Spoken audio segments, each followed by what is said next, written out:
BobCostas, he had a really great pre-game intro that he voiced over. He also finished up by saying, one game, Game 7, next. Now, those NBC intros to games absolutely made it for me, and I absolutely love watching them to this day. Do you remember the impact it has on yourself as a viewer heading into these massive games? I was listening to some before the chills of hearing it just popped right back up, and that music was great. Yeah.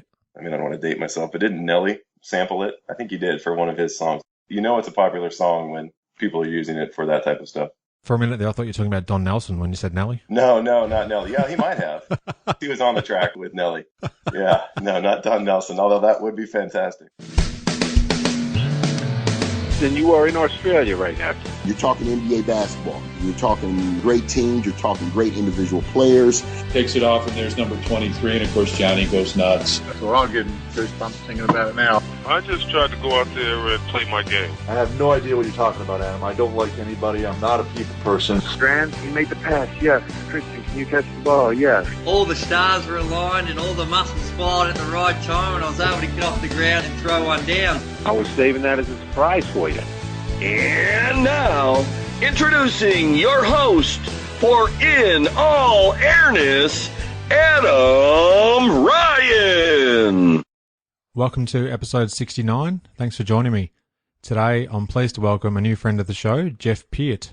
We're discussing a great game. It took place on May the 31st, 1998, Indiana at Chicago, Game 7 of the 1998 Eastern Conference Finals. For context, in the 1997 NBA season, the Larry Brown-led Pacers missed the playoffs for the first time since 1989. The franchise then hired another Larry, this time Bird, as their head man. He had no coaching experience at any level, however, as you know, had an on-court resume like few others to ever play the game. Larry became just the second ever person to win the NBA's Rookie of the Year and Coach of the Year honours. He was Rookie of the Year in 1981 and Coach of the Year in 1998. The other, Hall of Famer and fellow Boston legend, Tom Heinsohn, who won in 1957 and 1973, respectively. Stay up to date with my podcast and subscribe to my monthly email newsletter. You'll receive exclusive details on upcoming podcast episodes, future high-profile guests to appear on the show, and much more. Simply visit inallairness.com/news. Show notes for this episode, including links to numerous topics we've covered, are at inallairness.com/69. Towards the end of this episode, I also include a great story that Jeff has about how he met Michael Jordan. It just goes to show the lengths that he'll go to in order to secure a signature on his prized pair of Air Jordan shoes. He mentioned his meeting with Jordan after we'd wrapped up our talk about the great game we're discussing today, but I wanted to include it at the end of this episode because it's a great story and I'm sure that you'll enjoy it as much as I did. Now, on to the show. Welcome to the show, Jeff Peart. Great to have you on the show, mate. I thank you for taking the time out to chat with me today. How are you, mate? Thank you for having me. I'm doing very well. It's great to finally talk to you and not just tweet back and forth. Exactly right, mate. Yeah, it's great. Now, the matchup that we're covering today, mate, is the pivotal Game 7 of the 1998 Eastern Conference Finals, both in 1994 versus the Knicks and 1995 versus Orlando. The Pacers made it to the conference finals before they bowed out in a 7-game series. This leads us to the date in NBA history that we're talking about now, May 31st of 1998. It was Indiana at Chicago in the United Center in Illinois in front of 23,844 fans. And the series was tied at 3 apiece, so it was a do-or-die matchup. The game lived up to all expectations and probably even more. It was a fantastic match, and we're about to dive into that now. Wonderful. Just a little bit of context here, mate. We had the Pacers who were looking to make their first NBA Finals appearance. The franchise was one of 4 teams that entered the league after the ABA-NBA merger back in 1976. And prior to the merger, Indiana had a lot of success in the ABA. They won the finals in 1970, 72 and 73 under the guidance of the Hall of Fame coach Bob Slick Leonard. Now, meanwhile, the Bulls were looking to advance to their 6th NBA Finals in the previous 8 years, and they were gunning for championship number 6. And the 1998 campaign was often referred to as the Last Dance, which was a term coined by Bulls coach Phil Jackson. The game itself was broadcast on NBC. We had BobCostas as the main man on the call, along with Doug Collins, Isiah Thomas, Ahmad, Rashad and Jim Gray. The coaches were the aforementioned Phil Jackson and for Indiana, Larry Legend. What did you make of Larry Bird as an NBA coach? He spent 3 years coaching the Pacers and then said after that time he'd exit, and of course he did. So he had some great success though. Yeah, I thought he was great. He took the Pacers pretty far into the playoffs, and obviously being a legend, the knowledge is so deep with him that if you don't listen to Larry Bird tell you anything, you're an idiot. He's going to be a great coach. He's got all the knowledge, and he garners the respect. A lot of coaches sometimes go in there. Case in point, Tyronn Lue, the current coach of the Cavs, he's not getting any respect at all. And if that were Larry Bird, I think you're going to listen to him. I think he was great. Definitely. Now, BobCostas, who I'm a massive fan of, he had a really great pre-game intro that he voiced over, and the key words were one game, and he emphasized it by saying it was just one game, and Bird will again reach the NBA Finals, and it would be this time as a first-year coach.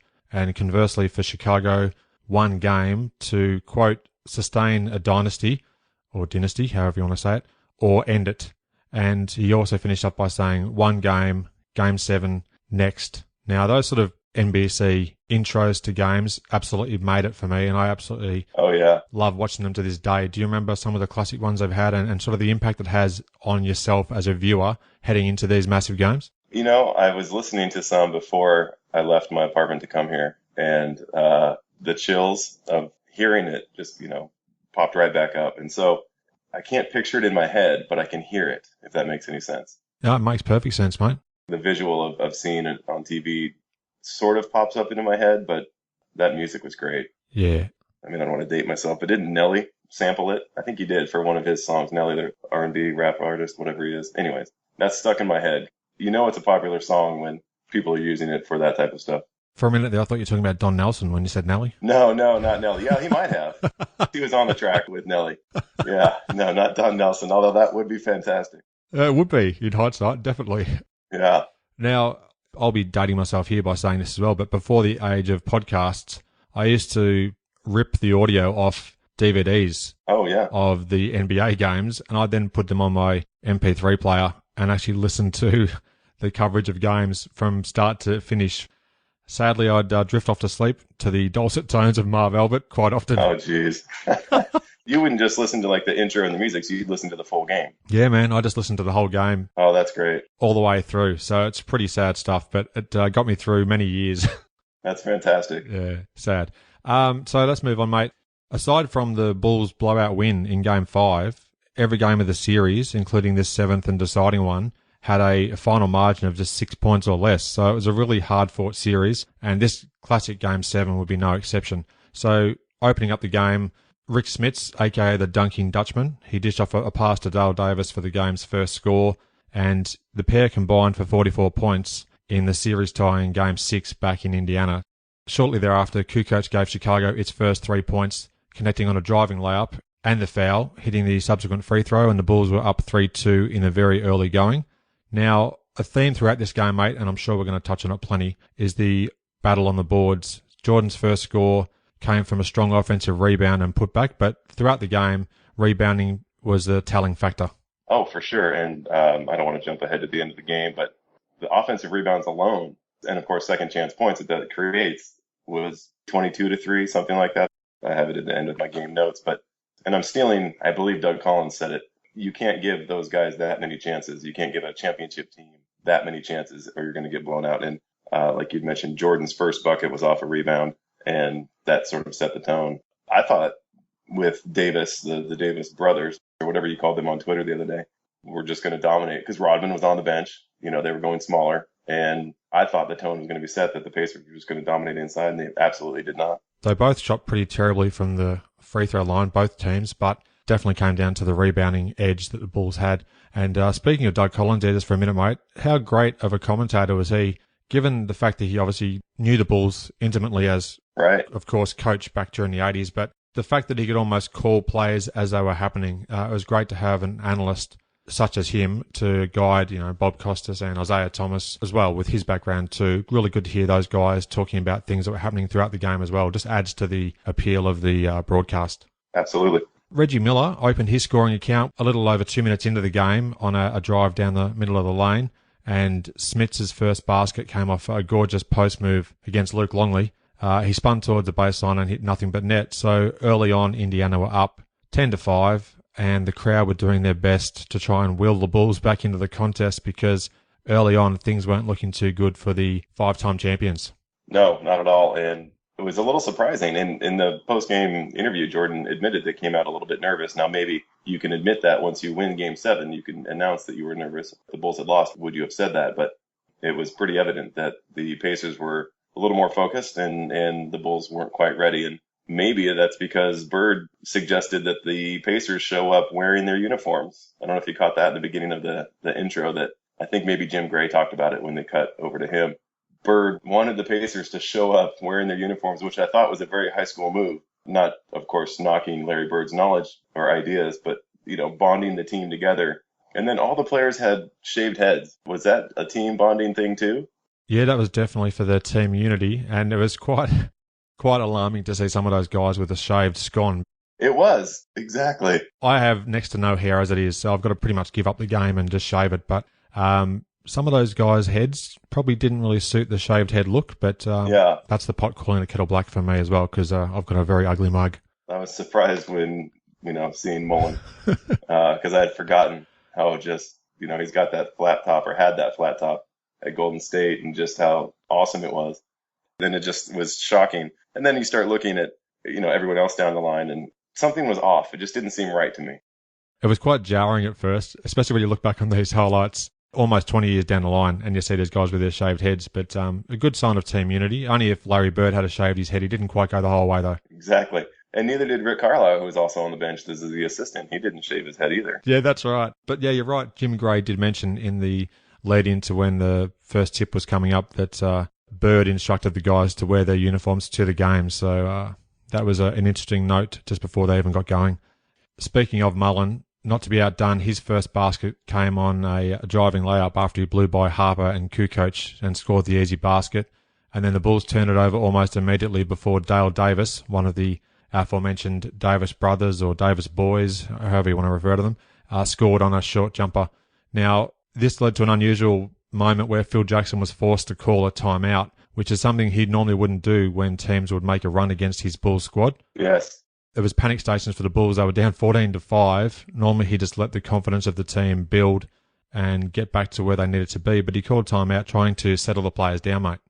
Yeah, and it didn't seem to do it. I mean, at that time, I think it was 8:05 in the first is what the notes that I've got. And shortly thereafter, at about the 6-minute mark, the Pacers are up a dozen still. And so nothing seemed to change after that timeout.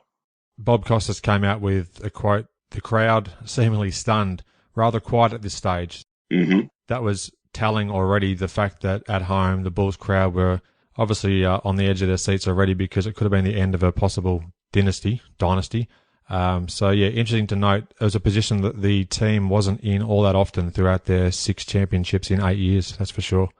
With the dangerous Dale Davis, who was posting up, a double team left Mark Action Jackson wide open, and he drilled a 3-ball. Dale Davis drew another double team and hit a turnaround over Toni Kukoc, and then the Pacers then had hit their first 8 shots of the game. So you couldn't ask for a better start there for Larry Bird. Wearing your uniform to the game must work. It must work, mate. That's right. So Indiana were up 12, as you had said earlier, with about 6 minutes remaining. Not long after, Mark Jackson split one of his 2 free throws, and then Phil Jackson sent the call to Dennis Rodman, who was at that time on a stationary bike in the UC's tunnel to keep him warm. He said he wanted Rodman in the game because Kukoc's offensive game at that stage was ice cold. That would improve considerably as the game wore on. Yes. And we'll get to that shortly. Down 13, Zen Master Jackson replaced Toni for Dennis the Menace Rodman. And you could tell straight away, mate, as soon as he came into sight of the fans near the bench, the crowd atmosphere just changed for the better immediately.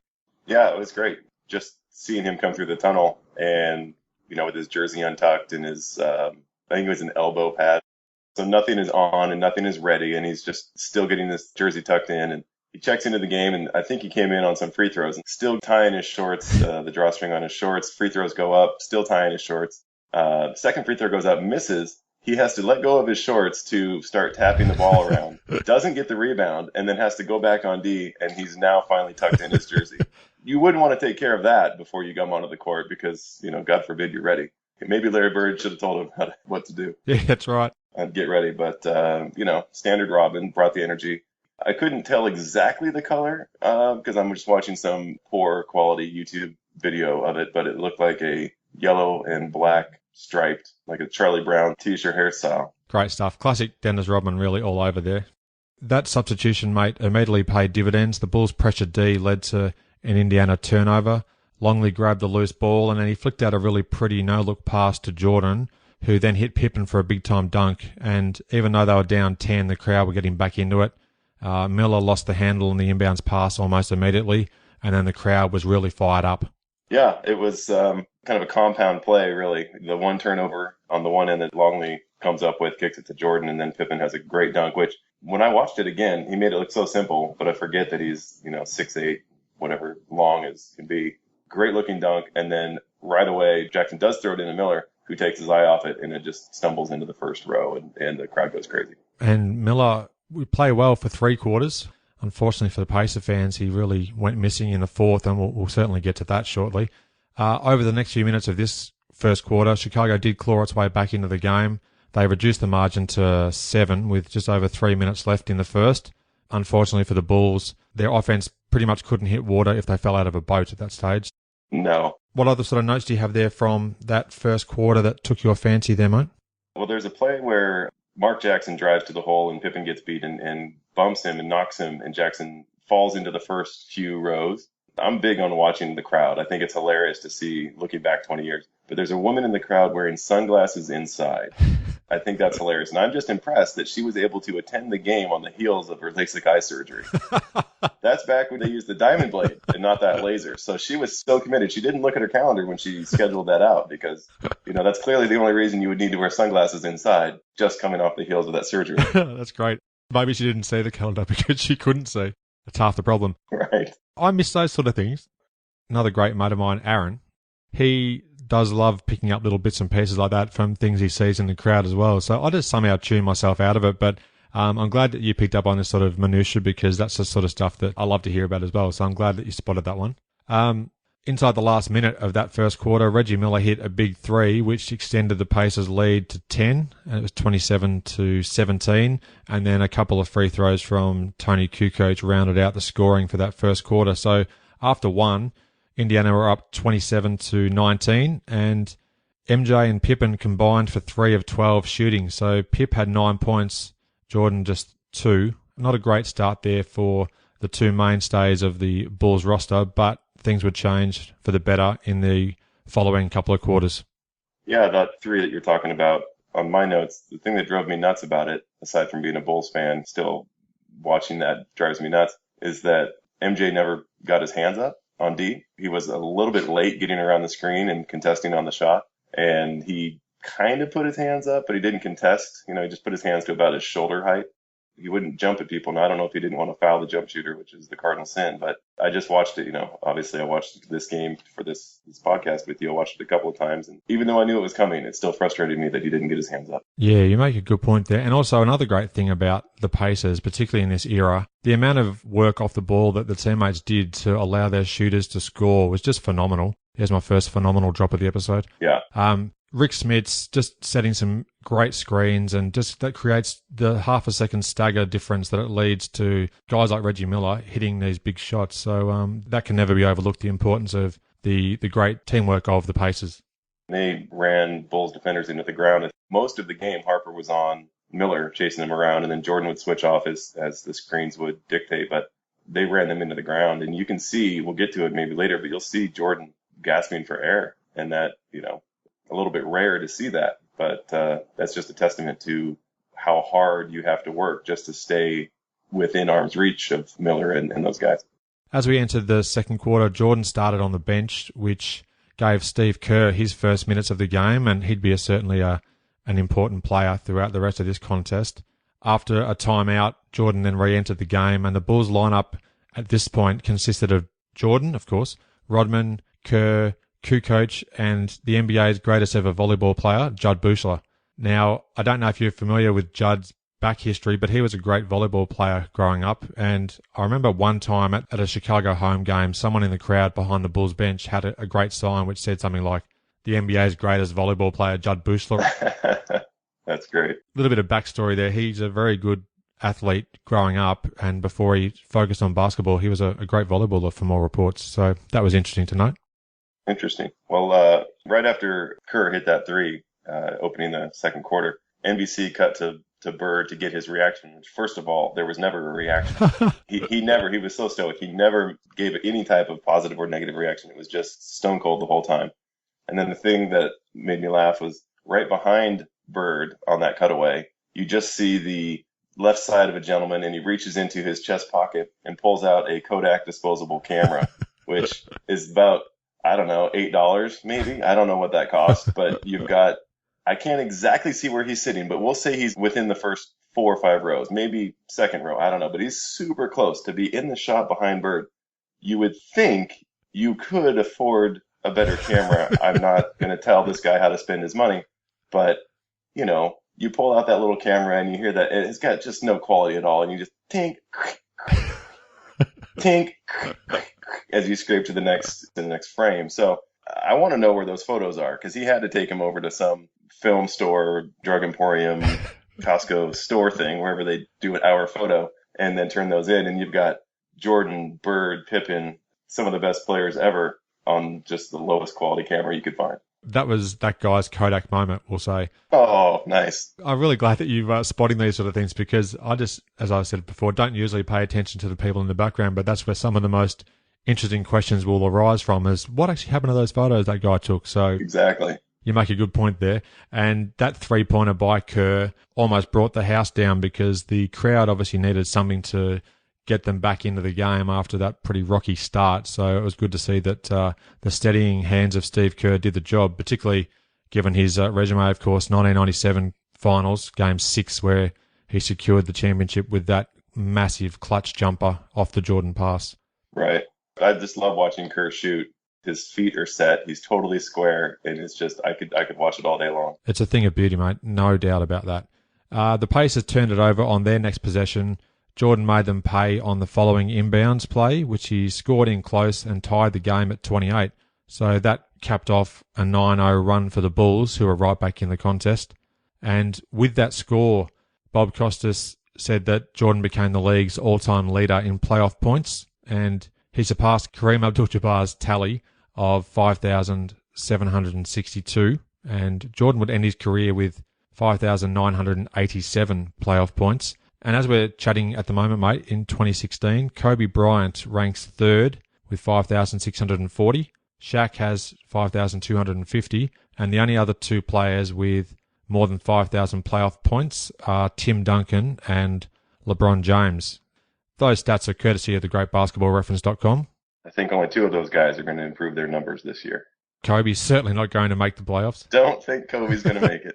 Tim Duncan and LeBron are the only other active players who are above 5,000 playoff points. I think the next active player was Tony Parker, who was in the mid to high 3,000s. So it's a very illustrious list of those guys who got above that 5,000 point plateau. Rick Smits had to sit down early in the second quarter after he picked up his third foul, and foul trouble was something that the teams would both encounter as the third quarter came around, and of course into the fourth quarter there were some key players who were really struggling with their foul counts. So that would certainly come into play with the rotations and matchups later on in the game as well. Not long after this, Scottie Pippen gave a great cross-court pass to the open Steve Kerr, who drilled another tray, which gave the Bulls a 4-point lead. They were up 36-32.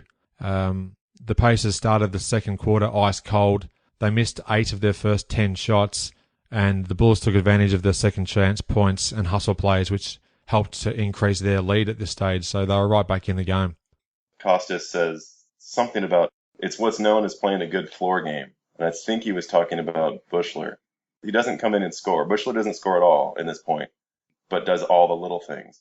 And I just remember Costas saying he played a good floor game. I know you're a fan of Costas, but that one right there just made me think, God, that's a little, I don't know, like insulting maybe? Just the way he said it was, yeah, it's nice to have you, Judd, but go sit down. Well, you're right, though, about the fact that Buechler had a great impact on this game when he checked in. He didn't do a whole lot in the scoring column. I think he might have even been scoreless, but he had the intangibles and contributed to the the momentum of the team and did all the little one percenters, which sometimes go overlooked. Right. Jordan even called him out in the post-game presser as well, where he said that there was guys like Judd who came in and really gave the team a lift. So that was good to hear, him getting the recognition from MJ as well. Absolutely. A minute or two later, Reggie hit another tough shot. He had Jordan all over him. However, the referee, Dick Bavetta, called the offensive foul on Reggie.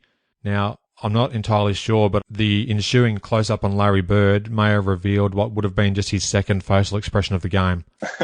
You alluded to it before. He was very stone-cold expression-wise. You wouldn't even know if they were up 30 or down 20. Exactly. But that was one of the things that made him the player that he was as well. Didn't give away too much, but at this point of the game, the Bulls were up 38-33, and there was about 4 minutes left in this second quarter. Miller hit a couple of huge threes as well towards the end of this half, and it kept Indiana close. His first followed a no call where he narrowly escaped jail time when he assaulted Scott Burrell. Speaking of Burrell, this was his one season with the Bulls. He missed only 2 regular season contests in the 1998 season, and he played in all 21 postseason games, including, of course, taking a championship ring as well. So it was a good addition to have on the squad in 98 with Scott Burrell. Yeah, one of those guys that doesn't, again, get a lot of attention, but does the small things to keep the team close and the team into the game. True, mate. Now, Miller's second three reduced the margin to just 1 point, and the aforementioned Scott Burrell scored a bucket just before the buzzer, which gave Chicago their slender lead of 48-45 as they entered the half. And as this happened, mate, BobCostas delivered one of the great lines of all time as NBC went to the ad break. When Jordan and Burrell were seething about the previous plays when they thought the Pacers had fouled them, MJ gave Hugh Evans an absolute mouthful, and then Costas said, whether it's Hugh Hollins or Hugh Evans, no matter the hue, the Bulls apparently are seeing red. Yeah. Which I thought was absolute gold there from Costas. I know you love that. Oh, I just ate that up. I had to rewind it and watch it again and listen to him say it. So cool. Yeah. You and I bonded quickly over the love of puns. Oh, no doubt. Yeah, I can tell that you would have loved that. To my detriment in most cases, but I absolutely love the wordplay, and it's great stuff there from Bob Costas. So to close out the first half, Reggie Miller and Jordan each had 15 points apiece. Miller had 3 of 3 from 3-point range, and the Bulls had a staggering 15-1 edge on the offensive glass, so it just wasn't even close. And at this stage, Rodman hasn't actually had all that much of an impact on the stat sheet at least, and the Bulls still did so well offensively getting those boards. Yeah, it was just a matter of time for Rodman to come through, and I'm not even sure he did. I mean, how big of an impact did he have? Yeah, it wasn't overly great, actually, to be honest. Yeah, other than energy initially. Definitely. He didn't do a whole lot, which was surprising. For those stats, those rebounds, you expect him to get, 15 or 18 with those numbers. Is there anything from that first half at all you'd like to add before we move on to the third quarter? No. We'll go straight to the third then. And Reggie Miller's first score of the second half was offset the very next play when Jordan missed a short shot in the lane before grabbing another Bulls offensive rebound, and then he hit a really pretty turnaround 12-foot fadeaway. Right. The Bulls are up by 3 with just over 11 minutes left in the third at this point. And this quarter would be owned by the Croatian sensation, Toni Kukoc. He really found his rhythm by hitting an open top-of-the-key jumper off the feed from Luke Longley. So that was a key to getting Toni into the game. One of the most streaky players. When he was on his game, there was few better than him in terms of lighting up the scoreboard in quick succession. Yeah, he could get going really quick. He was left-handed, too. Same with Mullin. I am also left-handed, and I believe you are, too. I am as well, mate. Yes, we're all lefties.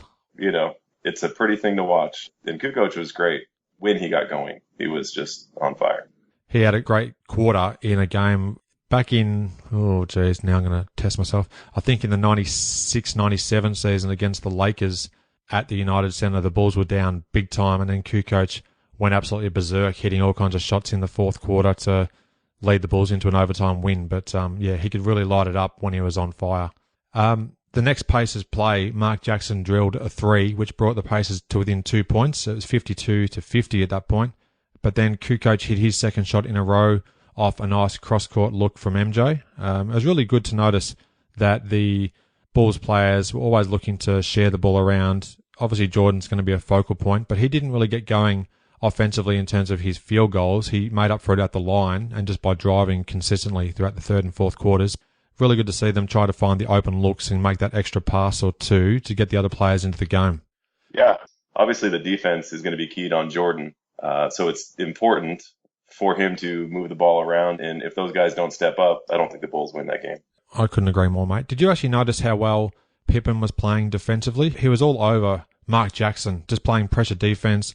Pippen's long arms and just incredible athleticism was really forcing the issue, and it was making the Pacers players just scatter all over the court trying to get the ball from whoever Pippen was defending. Many key moments throughout the game involved Pippen playing awesome D.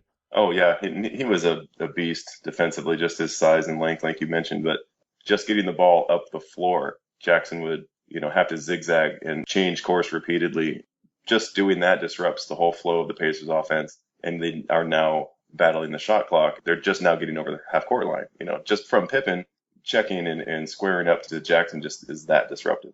He's still somehow underrated in terms of his overall greatness. He obviously wasn't a super scorer. He'd still average 20, 22 points a game, whatever it would be, which is great. But defensively, he was just unbelievable. And yet I think he still somehow gets overlooked because people say, oh, but he had Jordan. But really, it works in reverse as well. Jordan had Pippen. So you've got to take that into account as well. Absolutely. Kukoc then hit a three, which was his third straight bucket. And this time it was off a nice Ron Harper pass. And the shot was answered by the great Chris Mullin, who hit a long two from the top of the key. And Chicago still had the edge 58-54 with about 8 minutes and 30 seconds remaining in this third quarter. Not long after that, off a beautiful screen from Rick Smits, Reggie Miller fired and made a corner three, which kept the scores close. And not to be outdone, the Pink Panther, Toni Kukoc, hit a corner three of his own. So the play was starting to pick up, players were starting to come to the fore and make their impact on the game. Off the Jordan lead, a few minutes later, Kukoc drained yet another three, which gave him 21 points for the game, and the Bulls all of a sudden were up by 7, 68-61, and there was about 2 minutes and 40 seconds left in that third quarter. So you could really see Kukoc was starting to put his stamp on this game big time. Absolutely. The Pacers, of course, are trying to do anything and everything they can, and so they're pressuring, and the Bulls are scrambling a little bit. They handle it beautifully, but the pace picks up a little bit. The energy is a little bit higher from the Pacers, from their defense, and the Bulls just handled it beautifully. Ball movement, kicking it to the open person with the extra pass, and that's what's leading to Kukoc, because he gets some pretty decent looks, and once he sets, any good shooter, but once they set, it's going to be lights out. Each time he caught the ball during this third quarter, the crowd were almost willing him to shoot it as well because his impact on the game was huge at that stage. Jordan actually checked out of the game with about a minute to go in the quarter, and that gave him some vital rest between the quarter break and the ad breaks and the resumption of play in the fourth. So the quarter came to an end with the Bulls up 69-65. As we said, Kukoc just owned that third quarter. He scored 14 points on 5 of 5 shooting, and the rest of the team, in a graphic that showed up during the fourth quarter early on, they shot a horrid 2 of 11 for just 7 points. So without Kukoc's fantastic third quarter, the outcome of this game could have been a whole lot different, and the ramifications would have been widespread, to say the least. Absolutely. I don't know if you caught the last-second shot that Kerr threw up at the end of the third. I did. I don't know how far away it was, maybe 5 or 6 feet behind the line, which now is a little baby jumper for Steph Curry. But the way that Kerr had to chuck it up there, his form was terrible. He threw it up there. It looked like a 10-year-old trying to throw up his first three-pointer. I thought, that's like a standard shot now. That's nothing for a player to come down and just pull from there. And it took everything Kerr had just to get it there, and he was not even close. The irony in 2016 is that he's now the head coach of a team where their lead guy, Steph Curry, is just absolutely unconscious from that sort of range. He actually hits 30+% from 28 to 30 feet or beyond. So phenomenal stuff there. But I think we'll give Kerr the benefit of the doubt and say that he thought there was less time on the clock than there actually was. Absolutely. Because a tick or two were left when he actually threw the shot up. But he probably realised just after it launched, I still had another second to get set. Yeah, and Jordan was to his right, and I don't recall if he was open or not, but he wanted the ball. And if Kerr kicks it to him, Jordan puts up a closer look. And then, of course, it's Michael Jordan. So I don't know if Jordan gave him a look on the way back to the bench or not, but, it was still funny and entertaining to watch Kerr chuck that up. Now, as we entered the fourth quarter, the telecast resumes with Ahmad Rashad talking about Jordan's father figure and confidant, Gus Lett. Now, he attended the game. He was unwell, battling cancer at that stage, but he surprised Jordan and sat courtside. So they show a close-up of Gus whilst Ahmad talks about the impact he's had on Jordan, particularly since James Jordan's tragic death back in 1993. So I thought that was a really good thing. They held off showing that until the start of the fourth quarter as well, just to add to the impact that it would have of having him courtside. Did you notice that as well? I did. Yeah, I thought that was a great touch. Foul trouble was really starting to plague some of the key players in the game. Rodman picked up his 5th foul early in the quarter, and then Pippen had 4. And for Indiana, they already had 3 guys with 4 fouls, Chris Mullin, Rick Smits, and Antonio Davis. That was a really key factor. I don't know if Pippen's foul was the 3rd or 4th on him, but he had that block, which was almost a charge, but it was, kind of right under the basket. He was within the circle. They called a block on him. But they said, you're not going to get a call for the flop in this game, not a game 7. And then about 2 plays later, Kerr gets pushed on the baseline and flies about 12 feet almost into the Bulls bench. And of course, slides, and everybody knows he's fine, but he kind of curls up like he's injured. He gets the call. He gets the charge because Best, I believe, pushes off with his lead arm. 2 plays later, oh, you're not going to get a flop like that in game 7. Oh, we're so tough. And then boom. Here's a charge, and we're going the other way on a flop. Yeah, not many people realise that Steve Kerr was nominated for an Academy Award in 1998 as a result of that fall. Dickie Simpkins actually checked into the game in the fourth quarter. He played a total of just 20 minutes in the series, but due to foul trouble and matchups, he came into the game and played a minute or 2. And then moments later, Jalen Rose, who was giving the Indiana people what they want, connected on a short jumper in the key and the foul. He missed the subsequent free throw, but the Bulls were still ahead 69-67 with about 10 minutes and 30 seconds remaining in the game. And the aforementioned Jalen Rose would hit on a 20-foot straight-ahead jumper, tying the game not long after at 69. So things are starting to really get tight in the scoring column, and this is where the true champion teams and players come to the fore. So it was a really interesting final 10 or so minutes of the game with plenty of great talking points as well. Indiana managed to take a 3-point lead on the back of an 11-0 run after Smits had completed a 3-point play. Now, at this stage as well, mate, Jordan was on a missing frenzy. He missed a 7th consecutive shot before he grabbed the offensive board off a Longley tap and then hit the putback. Jordan was just starting to come back into the game offensively.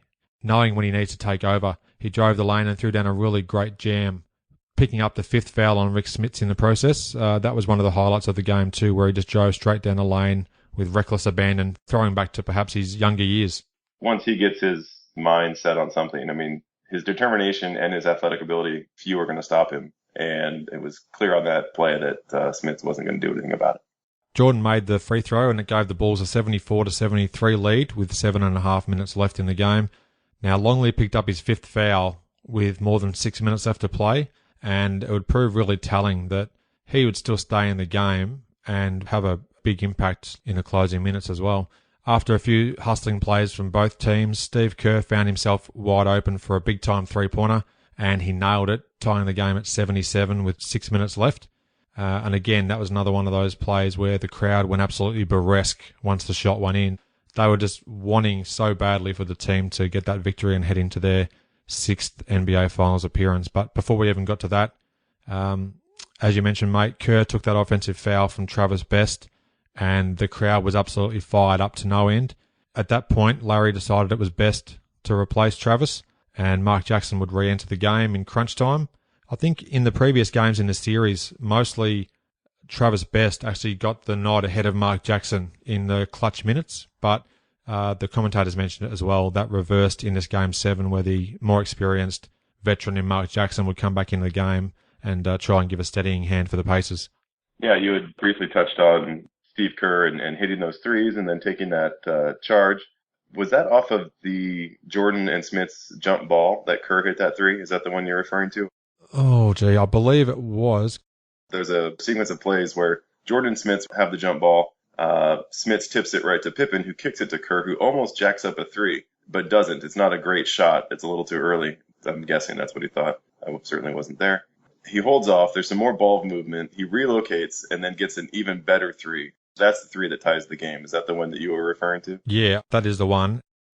You'd think it was almost a certain jump ball win. Absolutely. Smits might have tapped it to one of the Bulls players, which then led to the opportunity for Kerr's three. And there was another time as well where a Pacers turnover led to a Bulls score. So there was pretty much effectively a 5-point swing in Chicago's favour. And this is the time of the game where turnovers are absolutely deadly for a team. So it had a negative effect on the Pacers, to say the least.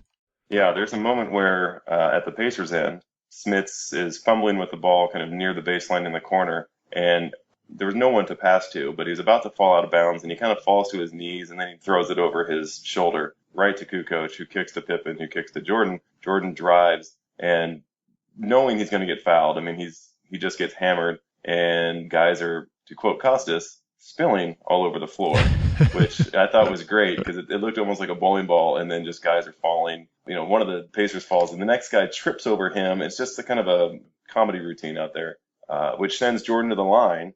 And he misses both free throws, which stunned me. I mean, I was watching that the other night, and I just couldn't believe it because, you know, you just think, oh, Jordan's going to make these. And he ends up missing both free throws, which isn't great. Not for Jordan in a Game 7 when it counts the most. You think he's going to step up and be great. And it just kind of really caught my attention that he missed both free throws in such a crucial point. Yeah, it's hard to think of a time where he'd missed both free throws in a clutch moment of a fourth quarter, particularly in a playoff game. I think this was only his third Game 7 of his playoff career. In 1990, before they'd even won a title, they lost in Game 7 to the Pistons. Then Game 7 of the 1992 Eastern Conference semis, I think it was, against the Knicks. That was a Game 7, which the Bulls won in a blowout. And I'm pretty sure this was only his third Game 7, which was 1998. So he hadn't actually played in many Game 7s, given he was a 13-year veteran at that stage, of course, with a retirement thrown in amongst that as well. You alluded to the fact that Smits had that turnover, which resulted in Jordan's missed free throws not long after that. This is where Longley came up huge. Off the MJ assist, Luke hit a very key baseline jumper. Jordan had the double team, or maybe even a triple team, dished to the open Longley on the baseline, and he knocked down a really important shot. I think he only scored 3 points in the game, Luke, but was very vital as a big man in the middle, just taking up space in the lane, and then hitting that real pretty jump shot on the baseline was clutch because the Bulls went up by 4, 83-79 at that stage. Yeah, that baseline jumper is a result of obviously the triangle offense and the attention that Jordan would always pull. Mm-hmm. And a lot of the Bulls centers became comfortable hitting that. And I totally agree that Longley was one of the best with that mid-range jump shot. And he certainly cashed in on it often. And one of those other Chicago centers would be Bill Wennington, mate. Episode 1 of the podcast. There's my first shameless self-promotion, but he was another one who hit those mid-range jumpers with regularity. The last few minutes of the game were an absolute cavalcade of turnovers and bad plays, unfortunately, for the Pacers. Derek McKee travelled. Reggie Miller airballed on a three-point attempt, which became a, inverted commas, assist to Antonio Davis at the hoop. Right, which I thought was a 24-second violation. If I had the technology, I'd go back and figure it out. But it was super close. I thought for sure it was, I thought it was over. Miller created the space to get that shot off, but it was a terrible miss. But luckily, Antonio Davis was right there at the hoop, and that brought the game to within only 2 points. Bulls were up 85-83. In between there, Jordan hit a couple of free throws. Then we get to the point where Pippen hits one of my all-time favourite shots. It was a super clutch mini hook shot of sorts, I guess. Yes. Before he actually went out of bounds and drew the foul on Antonio Davis, who fouled out on the play. But what a great move by Pip, and the subsequent replays as well just added to its awesomeness. Yeah, it was great, and I'm really glad you brought that up because I certainly wanted to touch on it. Yes, absolutely a great play, but what drew my attention was the fan about 3 rows back wearing the overalls. And I don't know if they were jorts, because that's my favorite combination when they're the jean short overalls. The camera doesn't cut or pan long enough to find out, but in my heart, that's what that gentleman was wearing. So the jean overalls. I'm going to have to go back and watch these plays, mate, just to see what's happening in the background, because you've certainly piqued my interest. Well, yeah, don't overthink it. It's only split seconds, and it's what consumes the rest of my day. You know, you don't want to get into that headspace where, God, I wonder where those photos are, and I wonder how that lady in the sunglasses is doing, and were those jorts or not?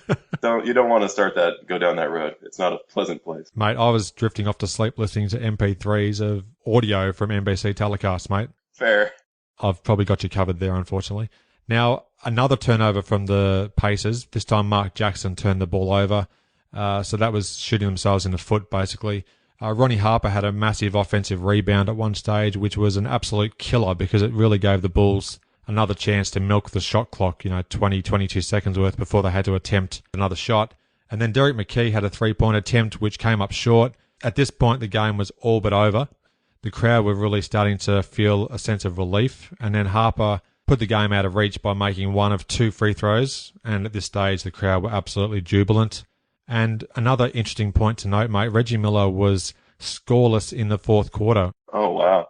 BobCostas actually mentioned he hadn't scored since 3 minutes and change left in the third. For as great a player as he was, he went missing in the fourth when he could have actually helped get his team into that possible first NBA Finals appearance since coming over from the ABA.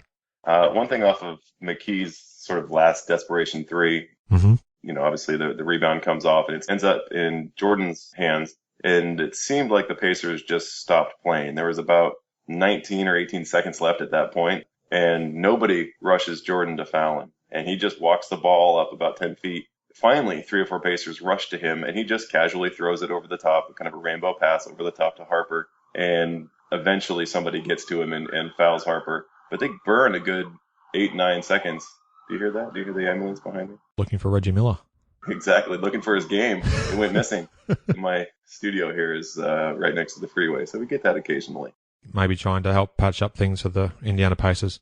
Exactly. Well, there's no helping them. They were DNR because they gave up. And they burned a good 8 or 9 seconds. It just stunned me that they just quit like that. Now, the final score of the game was 88-83, so the Bulls advanced to the 1998 NBA Finals. Chicago scored 9 of the game's last 13 points, which of course says a lot. And the most telling stat, as we've alluded to throughout the conversation, mate, was the Bulls' work on the glass. They out-rebounded the Pacers 50-34, and they had an incredible 22 offensive boards to just Indiana's 4. So that led to 26 second chance points for the Bulls. Even though they shot terribly from the field, they were 38% as a team. Indiana were 48%, so they were much better. However, those missed free throws and giving up all those second chance points ultimately cost them a spot in the NBA Finals, you'd have to say. Oh, absolutely. And it's kind of surprising. They didn't seem to be playing with any heart, because whether you shoot well or not, that's just sort of the luck of the day or how focused you are.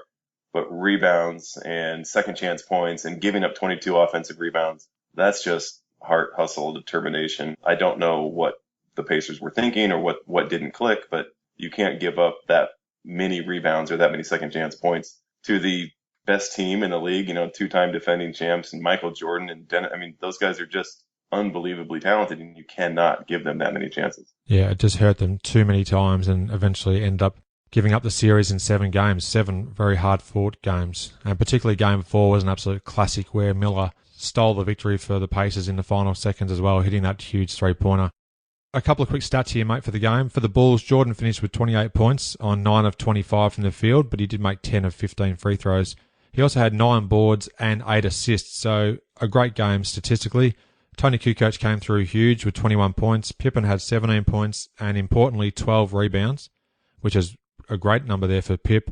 Steve Kerr was an important contributor as well with 11 points, and Luke Longley had 3 points, but 9 rebounds, 2 assists and 2 steals, so important players all around who stepped up. And for Indiana, Reggie finished with 22 points and 4 assists. Smits had 13 points. Mark Jackson, 11. Dale Davis had 9 points and 9 boards. And Antonio Davis had 7 points and 10 rebounds. And Chris Mullin finished with just 7 points. So not really the impact he would obviously have hoped to be making at that time in the 1998 playoffs. We did mention that free throws were a key stat. The Pacers shot 23 of 37 for just 62%, but the Bulls stunk it up even worse, 24 of 41, 58% shooting. As it was, the NBA Finals did commence on June the 3rd, which gave the Bulls just 2 days to ready themselves for a rematch of the 1997 Finals against the Utah Jazz. But this time, importantly, the Utah Jazz had the home court edge over Chicago.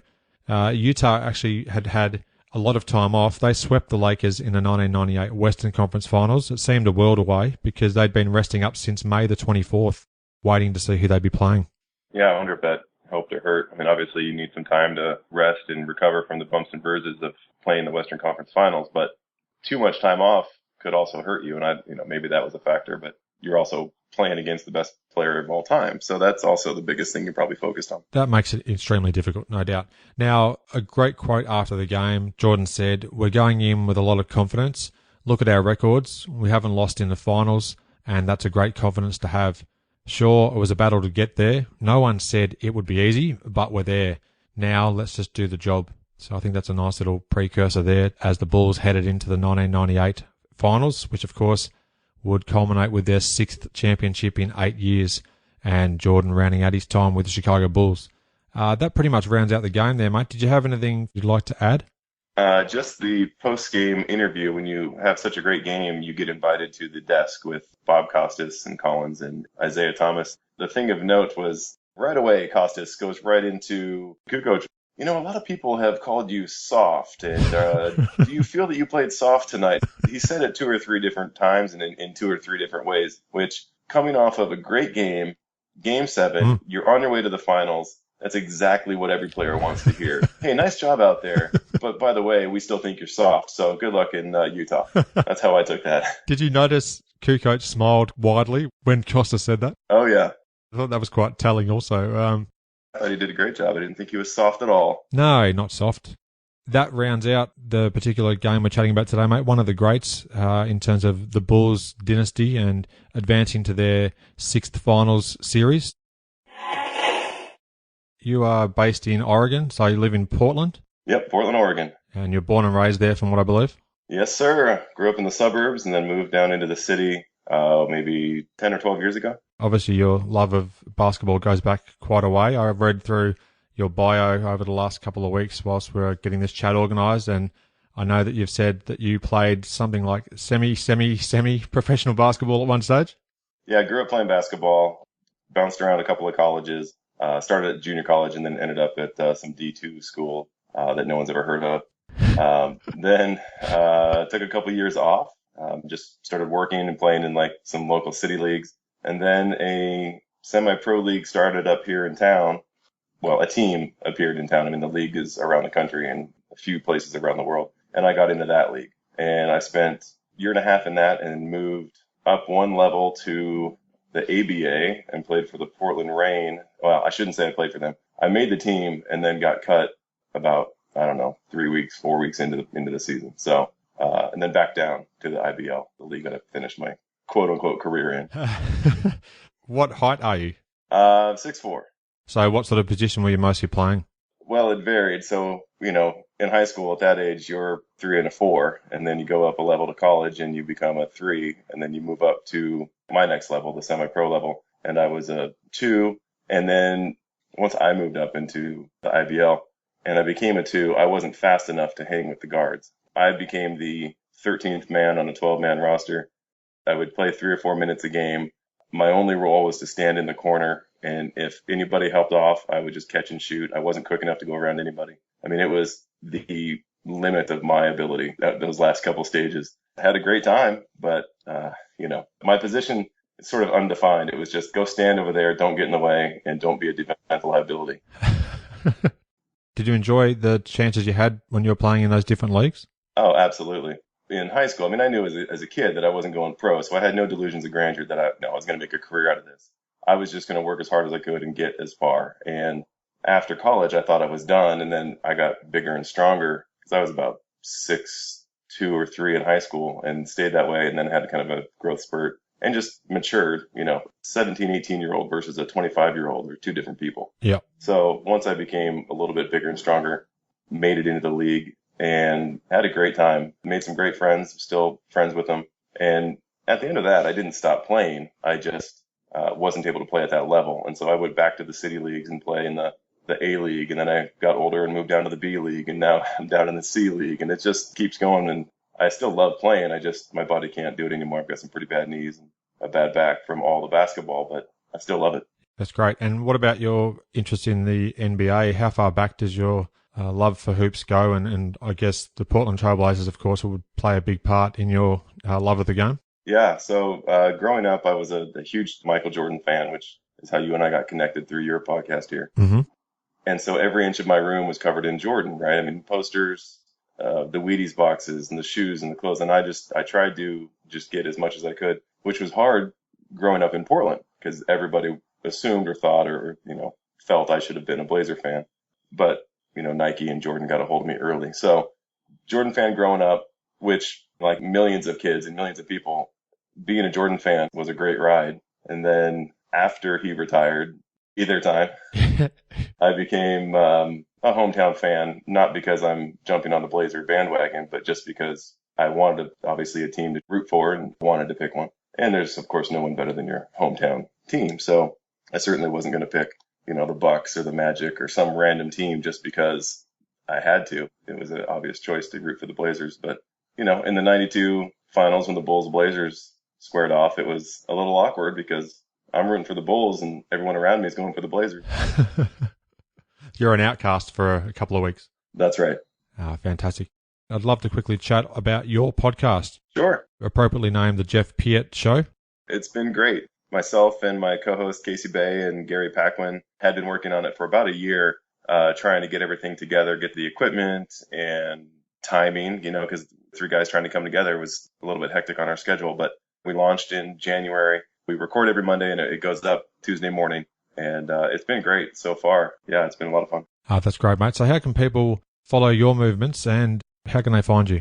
Absolutely. So to the website at jeffpeartshow.com, which is P-E-A-R-T, so jeffpeartshow.com, or the same for Twitter at jeffpeartshow.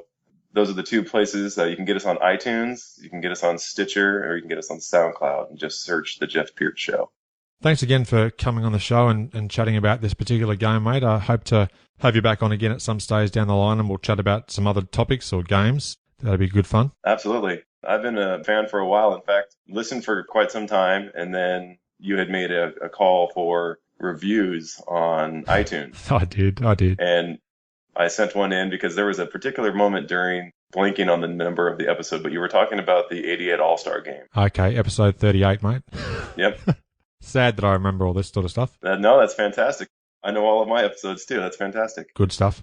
So in one particular moment in that episode, you talk about a chest pass, kind of a 3/4 court chest pass that was just a thing of beauty as it weaved through the eye. And that comment just took me right back. I've been listening for a while, but it was right then and there. I thought, oh, this guy gets it. I love this show. And so I had to jump in and throw a review up for you there. And you read it online and, everyone loves that when they hear their letter read online. It's just kind of the old top 40 radio hack mentality that I have, that I think it's great to be participating in a show like that. And so sending in a review and then you and I are messaging back and forth.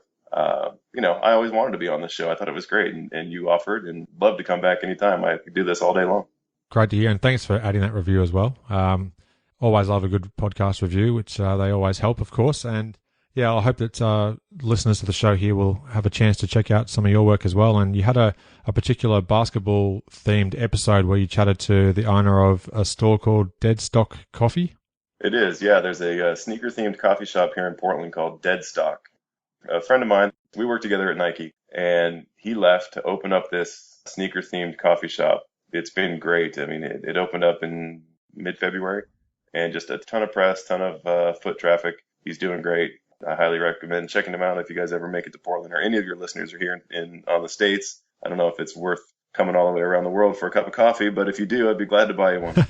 Well, mate, I love my coffee, so if I'm anywhere in the state of Oregon, I'll be there, mate, to hit up that and catch up with you for sure. Do you know what episode of the show that was? That was episode number 9. There you go. So definitely I suggest to have a listen to that because it's a really good story and how the business actually developed and how he went from just having a sort of a setup on a trolley inside a building and then got to his own space and his history as well and yours within hoops and the love of the shoe game, etc. So it's a really good listen. I enjoyed it. Yeah. So thanks again, mate. I really appreciate you being on the show and look forward to chatting with you again next time. Absolutely. Look forward to it myself. Thanks, Adam. And then meeting MJ. When did you meet Jordan? At what sort of era? Well, he had retired for good. See, this was 2009, 2010. With Nike being out here. Yeah. I grew up about 2 miles away from the world campus of Nike. And so it was easy to get around that campus. But, now that he has Jordan Brand, obviously. Yes. So there's a fancy restaurant here, kind of on the 15th floor, the top floor of the building. The Brand rented out the entire floor for his 20th anniversary of being with the company or something. And so I worked for that restaurant. And I knew that he stayed there because whenever the Bobcats would play, he would do meetings at Nike. I hadn't worked there at the time yet, but having grown up here and played basketball, I knew tons of people that worked there. Yeah. So they would always tell me when he was coming to town. And I never stalked him. I never did anything like that. But I always knew that he was in town when the Bobcats were in town. Mm-hmm. He always stayed at the same hotel. And having worked at that hotel and helped with guest relations, it's kind of like security, but it's a lot nicer. It's like security comes in, they've got the badges, and they're there to take the drunks out. Yeah. I was guest relations. And so whenever we had high-profile people, I was the person that would get them to their car, get them to their room, take them wherever they needed to go. And I was just one of like 5 or 10 people that did that. Yeah. I had done that for a handful of celebrities, and had always told my boss, hey, when Jordan comes, I'm going to ask him for his autograph. I've got a pair of shoes that I want signed. And just if it ever happens, just so you know, that's what I'm going to do. And I said that periodically. And the night that they rented out the restaurant, I knew they were coming. I knew he was coming.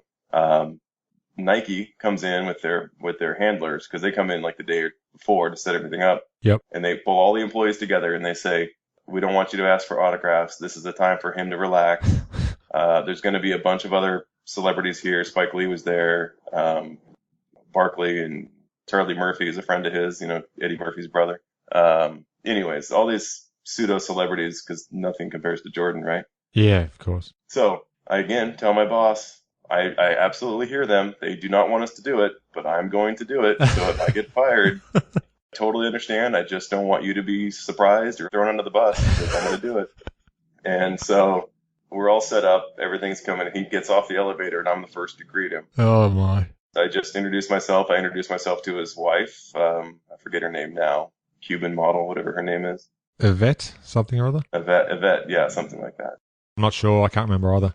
Walk him into the party. I don't say anything to him again. I just let him do his thing. Mm-hmm. And then I go to his security staff because he's also got handlers. Yeah, definitely. And I go to them and I say, hey, let me know when he wants to leave. Give me 10 minutes heads up and I'll get him set up with security. Everything will be taken care of. I just need to know if he wants front or back, front of the hotel or back of the hotel, which direction does he want to go? I could have cared less which direction he wanted to go. I just needed to know where to stash my shoes. And so they tell me he wants to go out the back. So, of course, I do my job and I have security set up and ready. But then I go grab my shoes from my boss's office and I put them by the back elevator. And now I'm freaking out because these are my favorite Jordans. These are the Space Jam 11s. I love these shoes. They are a great shoe. I have a whole backstory on how I got them, and I never wore them. I put them on my shelf, and they just stayed there for years. And then this opportunity presented itself, and so I leave them unattended, kind of tucked behind a dumpster between the elevator and the hallway. And he's in the middle of the restaurant. I can see that he's about to leave. I make eye contact with his handlers, and so I approach him because I need to get him through the restaurant, guide him to where he needs to go. Totally professional. Everything's great. We're walking through the restaurant. As soon as we turn the corner to the back of the house and we're away from everybody, it's just me and him and his mom, Dolores, was there. Okay. And a couple of Nike handlers. As soon as we turn the corner, I say, we were told not to ask you, but I'm going to ask you anyway. Is it possible I can have an autograph? I have a pair of dead stock Space Jam 11s right around the corner. Do you mind signing those for me? And he says, absolutely not. Of course, I have no problem doing that. I absolutely will do that for you. Ah, so awesome. As we're walking, I say, are you sure? Because I don't want to bother you. No, man, no problem at all. And we're having that conversation as we're walking towards the shoes. Turn the corner. The handlers have the elevator open. I break away for about 2 seconds to grab the shoes. He opens up the box. They're an all-black shoe. And so you can't have a black Sharpie because you need something to contrast. I pulled a silver Sharpie out of my suit pocket. You are well prepared. And handed it to him, and he signs it.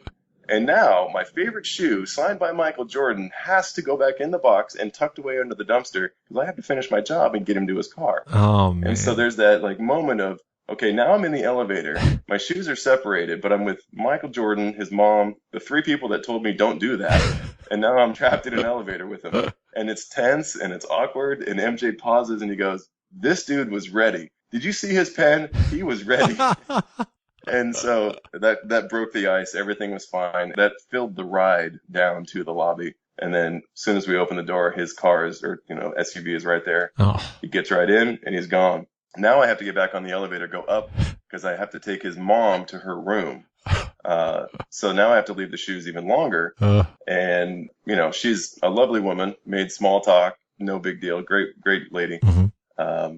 At this point, the Nike people had left because they only care about Jordan. They don't need to worry about Mrs. Jordan. Yep. So get her to the room. And as soon as she closes that door and my job is quote unquote done for that moment, I am in dead sprint through the hotel. Don't care who I see. I'm in a dead sprint back to those shoes. That is fantastic. They were there. I didn't want to make a big deal out of it because I can't announce, hey, everybody, look what I got. Yeah. You're still not out of the woods yet. You got to get those things home and safe.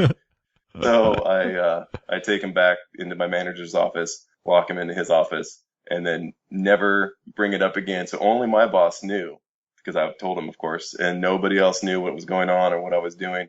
The rest of my coworkers were freaking out because they, oh my God, I got his napkin and I got half the cigar that he smoked and I got all of these things. And I'm thinking, my God, I just got the greatest shoe of all time signed by him. And I'm freaking out. So that was my Michael Jordan story. And I didn't mean to tell you the whole thing, but I get excited. I've been sitting here on the edge of my seat just absolutely loving the story. So don't worry about saying it took too long. That was fantastic. And even before you said how you hightailed it back out of there straight after the door shut, I was thinking I'd be doing the exact same thing. So that's right. I can empathize fully. That's a fantastic story. I love it. Thanks for listening. I welcome your interaction with the show. Suggest topics or guests you want to hear conversations with. Leave a voicemail. Simply visit inallairness.com/voice. Click start recording. Leave a message and press stop. You can even listen back before submitting. Press send and you're done. Worldwide, the show currently has 57 reviews, 54 on iTunes and 3 on Stitcher. Thanks for your continued support. If you add a review, I'd love to read it out on a future episode of the show. As I like to say, your ratings and reviews are one of the best ways to support the podcast. If you enjoy the show, please do tell your basketball-loving friends about it. Word-of-mouth recommendations are definitely worth their weight in gold. You can subscribe to my show in various ways. iTunes, inallairness.com/review. Add it to your Stitcher playlist, inallairness.com/Stitcher. You can also subscribe on Pocket Casts, Player FM, Overcast, TuneIn Radio, other podcatchers, and of course via the Podcasts app on your iOS device of choice. Thanks for listening. I hope you enjoyed the show and share my web address with your friends and colleagues, inallairness.com. Check out the podcast archive for plenty more episodes with high-profile guests. Follow me on Twitter @inallairness. Please add your like to the show's social hub, facebook.com/inallairness. Join me next time for another edition of the show.